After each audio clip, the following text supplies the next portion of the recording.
ఇప్పుడు no cost cough syrup తో 60 రూపాయల విలువ గల ఇన్హేలర్ పూర్తిగా ఉచితం. దెబ్బకి దగ్గు జలుబు మాయం.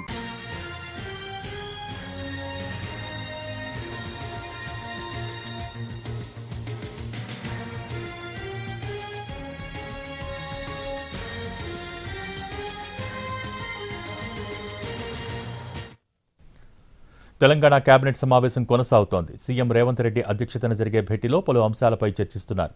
స్థానిక సంస్థల ఎన్నికలు, బీసీ రిజర్వేషన్లు, రోడ్ల విస్తరణ, RRR ప్రారంభోత్సవం వంటి అంశాలపై చర్చిస్తున్నారు. ఈ భేటీలో కీలక నిర్ణయాలు తీసుకోనుంది మంత్రివర్గం. మరోవైపు సౌదీలో జరిగిన బస్సు ప్రమాదంలో మృతి చెందిన వారి కుటుంబాలకు 5 లక్షల రూపాయల చొప్పున పరిహారం ఇవ్వాలని కేబినెట్ నిర్ణయించింది. మంత్రి అజహరుద్దీన్ ఎంఐఎం ఎమ్మెల్యే మైనార్టీ విభాగం అధికారితో ఓ బృందాన్ని ఏర్పాటు చేశారు. ప్రభుత్వ ప్రతినిధి బృందాన్ని వెంటనే సౌదీకి పంపించాలని మంత్రివర్గం నిర్ణయం తీసుకుంది.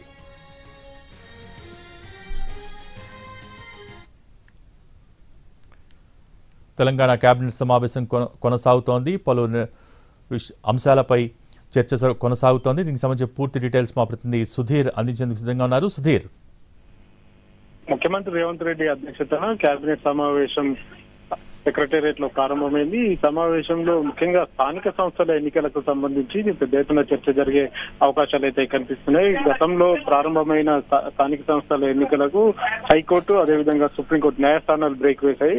ఈ నేపథ్యంలోనే మరొకసారి స్థానిక సంస్థల నిర్వహణ సాధ్యమవుతుందా లేదా అనే అంశానికి సంబంధించి ఈ రోజు కేబినెట్ లో నిర్ణయం తీసుకొని ఉన్నారు. ముందుగా కేబినెట్ సమావేశం ప్రారంభమైన అనంతరం సౌదీలో జరిగిన రోడ్డు ప్రమాదానికి సంబంధించి ఆ మృతుల కుటుంబాలకు దాదాపు 5 లక్షల రూపాయల ఎక్స్గ్రేషియా ఇవ్వాలని చెప్పేసి తెలంగాణ కేబినెట్ నిర్ణయం తీసుకుంది. అంతేకాకుండా ఒక బృందాన్ని ఏర్పాటు చేసి మంత్రి అజహరుద్దీన్ దాన్ని లీడ్ చేయాలని చెప్పేసి కూడా కేబినెట్ తీర్మానించింది. ఈ నేపథ్యంలోనే మంత్రి అజహరుద్దీన్ తో పాటుగా మరికొద్ది మంది మైనార్టీ వెల్ఫేర్ కి సంబంధించిన అధికారులు సౌదీకి వెళ్లి అక్కడ అంత్యక్రియల కార్యక్రమాలను చూడాలని చెప్పేసి కూడా కేబినెట్ ఆదేశించడం జరిగింది. ఈ నేపథ్యంలో మరికాసేపట్లోనే మంత్రి అజహరుద్దీన్ సౌదీకి బయలుదేరి వెళ్ళనున్నారు. అయితే ఇక్కడ మృతుల కుటుంబాలకు సంబంధించి ఒక్కో కుటుంబం నుంచి 2 వ్యక్తుల చొప్పున సౌదీకి తీసుకువెళ్లాలని చెప్పేసి కూడా నిర్ణయించారు. అందుకు సంబంధించి ఏర్పాట్లు చేయాలని చెప్పేసి కూడా అధికారులను ఆదేశించారు. వీటితో పాటుగా బీసీ రిజర్వేషన్ల అంశం కూడా ప్రస్తావనకు వచ్చే అవకాశాలు అయితే కనిపిస్తున్నాయి. నవంబర్ 24వ తేదీన రాష్ట్ర ఎన్నికల కమిషన్ హైకోర్టుకు నివేదిక ఇవ్వాల్సి ఉంది. అందులో ఎన్నికలు ఎప్పుడు నిర్వహిస్తారు, రిజర్వేషన్లు ఏ విధంగా ఉండబోతున్నాయి అనే విషయానికి సంబంధించి కూడా హైకోర్టుకు ఆ నివేదిక అందజేస్తారు. ఇప్పటికే తెలంగాణ రాష్ట్ర ప్రభుత్వం స్పష్టం చేసింది 50% రిజర్వేషన్లకు లోబడి తాము ఎన్నికలకు వెళ్తామని చెప్పేసి అయితే స్పష్టం చేశారు. అయితే ఇందులో బీసీలకు సంబంధించి 42% బీసీలకు రిజర్వేషన్ ఇస్తామని చెప్పేసి ప్రభుత్వం స్పష్టం చేసింది. కాబట్టి దాన్ని పార్టీ పరంగా ఇవ్వాలని చెప్పేసి ఈ రోజు జరిగే కేబినెట్ లో నిర్ణయం తీసుకునే అవకాశాలు అయితే కనిపిస్తున్నాయి.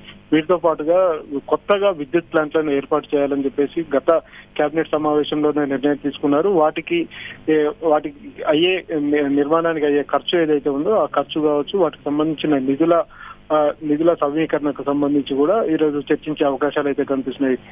రాష్ట్రంలో ప్రస్తుతం విద్యుత్ సమస్య కొంత అధిగమించినప్పటికీ కూడా భవిష్యత్తు తరాలకు ఉపయోగపడే విధంగా, భవిష్యత్తులో ఎలాంటి ఇబ్బందులు రాకుండా ఉండే విధంగా కొత్త విద్యుత్ ప్లాంట్లను, అదేవిధంగా సౌర విద్యుత్ను ఉపయోగించుకునే విధంగా కూడా ప్లాంట్లను ఏర్పాటు చేస్తున్నారు. అంతేకాకుండా నిల్వ సామర్థ్యం ఉంచే విధంగా, అంటే ప్రస్తుతం బ్యాటరీలకు సంబంధించి బ్యాటరీ వాహనాలు ఎక్కువగా రాష్ట్రంలో తిరగడం వల్ల కాలుష్యం ఎలాంటి ఇబ్బంది ఉండదు. కాబట్టి డీజిల్, పెట్రోల్ వెహికల్లను తగ్గించి ఎలక్ట్రానిక్ వెహికల్స్ లను ఎక్కువగా ప్రమోట్ చేయాలని చెప్పేసి ప్రభుత్వం భావించింది. కాబట్టి ఈ వెహికల్స్ కోసం కొత్తగా ప్లాంట్లు ఏర్పాటు చేయాలని చెప్పేసి రాష్ట్ర ప్రభుత్వం నిర్ణయం తీసుకుంది. అందుకు వాటికి అయ్యే ఖర్చు ఏదైతే ఉందో అది రాష్ట్ర కేంద్ర ప్రభుత్వాలు రెండు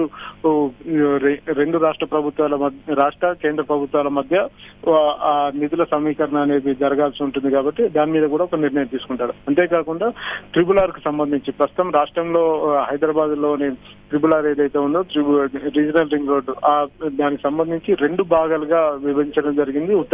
ఉత్తర దక్షిణ భాగాలకు విభజించారు. అందులో ఉత్తర భాగానికి సంబంధించి కేంద్ర ప్రభుత్వం పూర్తి స్థాయిలో పన్నులను ప్రారంభించాలని చెప్పేసి రాష్ట్ర ప్రభుత్వాన్ని ఆదేశించింది. కాబట్టి అందులో కూడా కేంద్ర రాష్ట్ర ప్రభుత్వాల షేర్ ఏదైతే ఉందో దాని మీద చర్చించేందుకు కొద్ది రోజుల్లోనే ఒక బృందం ఢిల్లీకి వెళ్లి కేంద్ర ప్రభుత్వంతో కూడా చర్చ జరిపే అవకాశాలు అయితే ఉన్నాయి. వాటి మీద కూడా ప్రస్తుతం కేబినెట్ లో చర్చిస్తున్నారు. అదే కాకుండా ఇటీవల ప్రముఖ కవి గాయకుడు అందశ్రీ మరణించారు. ఆయనకు ఒక స్మృతి వనాన్ని ఏర్పాటు చేయాలని చెప్పేసి కేబినెట్ నిర్ణయం తీసుకునే అవకాశాలు అయితే కనిపిస్తున్నాయి. వారి ఇంట్లో అందశ్రీ కుమారుడికి ప్రభుత్వ ఉద్యోగం కల్పిస్తామని ముఖ్యమంత్రి రేవంత్ రెడ్డి హామీ ఇచ్చారు. కాబట్టి ఆ హామీ మేరకు కవి గాయకుడు అందశ్రీ కొడుక్కి ప్రభుత్వ ఉద్యోగం కల్పించేందుకు రాష్ట్ర ప్రభుత్వం రాష్ట్ర కేబినెట్ ఆమోదం తెలపాల్సి ఉంటుంది. ఈ అంశాలతో పాటు పలు ప్రాజెక్టులు, ఇరిగేషన్ ప్రాజెక్టులు, సాగునీటి ప్రాజెక్టులకు సంబంధించి కూడా కేబినెట్ లో చర్చ జరుగుతుంది. ఇటీవల కాలంలో తుమ్మిడిహెట్టి దగ్గర ఒక బ్యారేజ్ నిర్మించాలని చెప్పేసి రాష్ట్ర ప్రభుత్వం నిర్ణయం తీసుకుంది. దానికి అయ్యే ఖర్చులు, అదే విధంగా డిపిఆర్, వాటన్నిటికి సంబంధించి కూడా చర్చించే అవకాశాలు అయితే కనిపిస్తున్నాయి. వీటితో పాటుగా ఇటు పాలమూరు రంగారెడ్డి కావచ్చు, లేకపోతే మేడిగడ్డ, అన్నారం, సుందిల ఈ బ్యారేజీలకు సంబంధించిన మరమ్మతులు ఏవైతే ఉన్నాయో ఆ మరమ్మతులకు సంబంధించి ఇప్పటికే డిజైన్ల కోసం కంపెనీలను ఆహ్వానించడం జరిగింది. అది టెండర్ ప్రాసెస్ లో ఉంది. ఈ అంశాలన్నిటి మీద కూడా కేబినెట్ లో చర్చించి ఒక నిర్ణయం తీసుకునే అవకాశాలు అయితే కనిపిస్తున్నాయి. భోగి. Thank you Sudheer.